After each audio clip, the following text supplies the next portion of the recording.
Pour le premier sens de walaha, Allah subhanahu wa ta'ala, c'est celui qui, lorsque ses serviteurs lui désobéissent, ressentent une tristesse profonde au point d'être troublé et de ne plus savoir quoi faire. Et on revient au verset qu'on avait dit de Surat Taha. وَمَنْ أَعْرَضَ عَنْ ذِكْرِي فَإِنَّ لَهُ مَعِيشَةً ضَنكًا. Celui qui s'écarte du rappel d'Allah mènera certes une vie pleine de gêne. Et s'écarter du rappel d'Allah, c'est s'écarter de le Coran. Et s'écarter de le Coran, c'est s'écarter de la prière, c'est s'écarter de la tradition du prophète Mohammed, c'est s'écarter du cadre qu'Allah nous a donné, le cadre où il y a notre bien-être, cette forteresse, notre paradis ici sur terre, cette lumière éclatante que Rabbi nous a accordée.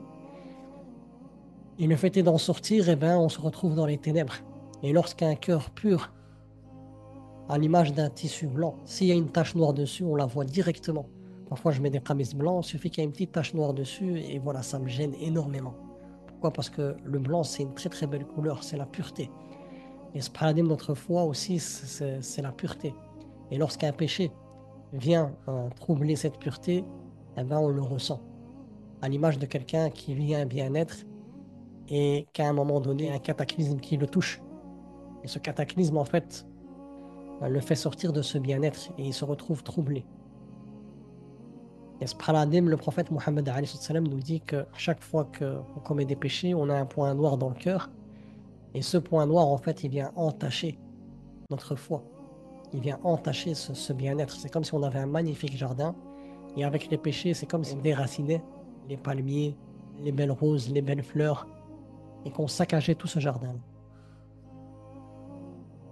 Et ce paradigme, le sens de walaha, là, c'est très, très, très, très puissant parce que ça signifie que Allah subhanahu wa ta'ala, c'est celui que lorsqu'on lui désobéit, lorsque ses serviteurs et ses servantes qui l'aiment lui désobéissent, eh ben, ils ressentent un mal profond, au point d'être troublés, de ne plus savoir quoi faire.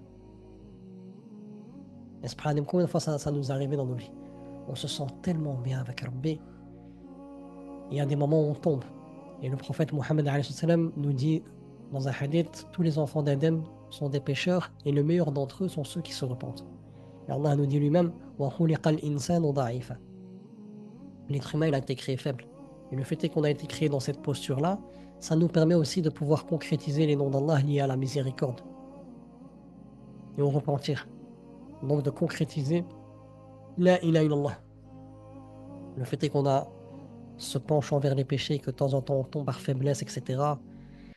Et le fait est qu'on revient vers Allah, on est en train de concrétiser la ilaha illallah par notre repentir, par le fait est qu'on invoque Allah, qu'on lui demande pardon. Moi, ça me touche énormément parce que voilà, le véritable croyant, la véritable croyante, elle est réellement triste lorsqu'elle désobéit à Allah subhanahu wa ta'ala.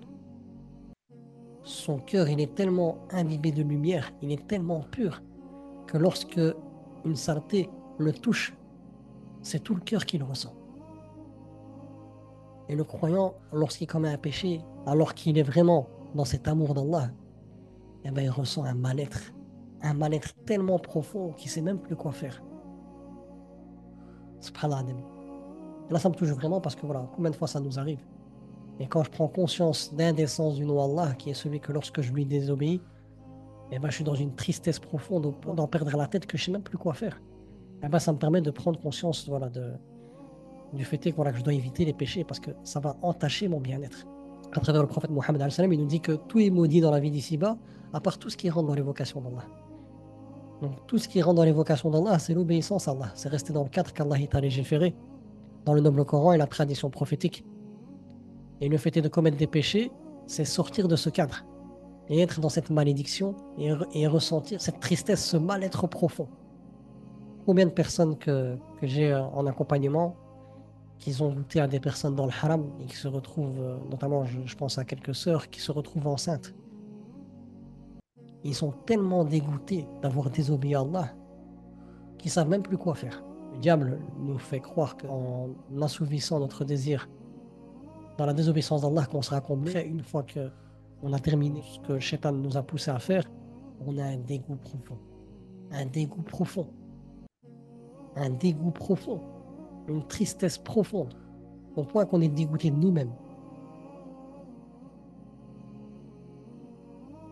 Et là, ce qui est beau, c'est que parfois, dans nos vies, on se retrouve dans des états, comme le sens de Walaha, on se retrouve dans une tristesse profonde à cause de ce que nos mains ont fait, qu'on ne sait même plus quoi faire, et qu'on est dégoûté de nous-mêmes. Mais Allah subhanahu wa ta'ala nous dit La taqnatu min rahmatillah. Inna Allah yaghfiru dhunuba jami'a. Innahu huwal ghafurur rahim. Donc Allah il dit qu'il pardonne tous les péchés, car c'est lui le grand pardonneur, qui pardonne beaucoup de péchés. Et c'est lui le miséricordieux envers les croyants, la miséricorde spécifique pour les croyants. La rahma d'Allah, elle englobe toute la création. Mais le nom d'Allah Ar-Rahim, c'est spécifique pour les croyants. C'est une miséricorde VIP. La ilaha illallah. Et donc, subhanahu nous, lorsqu'on est dégoûté de nous-mêmes par rapport à ce que nos mains ont fait, Allah subhanahu wa ta'ala, il nous dit pas désespérer de ma miséricorde. Dans le sens où là, nous, on est dégoûté de nous-mêmes, mais Rabbi subhanahu wa ta'ala, il nous a interdit de désespérer. Et il nous demande de revenir vers lui, car il a le pouvoir de transformer tous nos péchés en hasanat. Et la miséricorde d'Allah, elle est encore plus grande que tous les péchés de toute l'humanité, de tous les djinns. Parce qu'Allah, ici sur terre, il a descendu qu'une miséricorde sur 100. Il a gardé auprès de lui 99 miséricordes, 99 pour les Belges. Et le jour de la résurrection, il y aura les 100 miséricordes complètes. Et alhamdulillah qu'Allah subhanahu wa ta'ala nous a donné cet indicateur. Le fait est que quand je désobéis à Allah, mon cœur, il est dans le désarroi. C'est un indicateur pour que, alhamdulillah, que je sais que là, mon cœur, il est encore vivant. Mon cœur, il aime vraiment Rabbi. Qu'Allah nous préserve des péchés, qu'Allah nous préserve des péchés. Et ce paradigme, ça me fait penser aussi à Sissi Adam. Lorsque le diable lui a embelli le fait est de se rapprocher de l'arbre et de pouvoir manger de cet arbre-là, car il lui a fait de la projection par rapport à ce qu'il désirait. Et Iblis a fait un travail de profiling pour savoir ce que Adam désirait. Et il lui a dit, viens, ne t'indigrais-je pas l'arbre de l'éternité, où tu auras un royaume impérissable, où tu seras éternel, où tu deviendras un ange. Et donc il a embelli le péché à travers la désobéissance, en faisant de la projection. Ce que tu désires, je le projette, mais à travers des péchés. Et lorsque Adam alayhi salam, et Hawa alayhi salam, ont mangé de l'arbre, directement, ils ont ressenti ce dégoût. Ils ont ressenti ce désarroi, cette tristesse profonde. Et Allah a inspiré à Adam alayhi salam ces paroles qui sont dans le Coran. ربنا ظلمنا أنفسنا وإن لم تغفر لنا وترحمنا لنكونن من الخاسرين. Oh Allah, on a commis du tort envers nous-mêmes, et si tu ne nous pardonnes pas et ne nous fais pas miséricorde, on sera certes parmi les perdants. Au point qu'Allah dit aussi dans le Coran que leur nudité, elle est devenue apparente. Et là, on revient, le péché, c'est ce qui te fait souffrir le plus. Ce qui nous fait souffrir, c'est les péchés.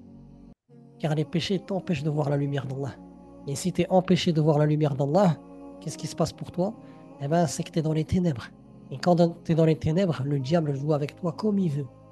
Et le diable te pousse à faire des catastrophes pour t'enfoncer encore plus dans la détresse. Jusqu'au point qu'il te pousse à mécroire en Allah. Et Allah nous dit La tattabi'u khutuwati shaytan. Ne suivez pas les pas du diable, dans le sens, le diable petit à petit va vous pousser à la désobéissance. Au départ, il ouvre une toute petite brèche. On dit c'est pas grave, c'est rien. Mais après cette brèche, elle devient de plus en plus grande. Et après, malheureusement, cette brèche, comme un barrage, si on fait un trou dans un barrage, au fur et à mesure, la fissure devient de plus en plus grande, jusqu'à la fin, avec la puissance du barrage, la puissance du côté fujur, du côté immoral, après ce barrage, il éclate. Et après, on se retrouve à être dans des choses catastrophiques et on se pose la question, qu'est-ce que j'ai fait pour arriver là?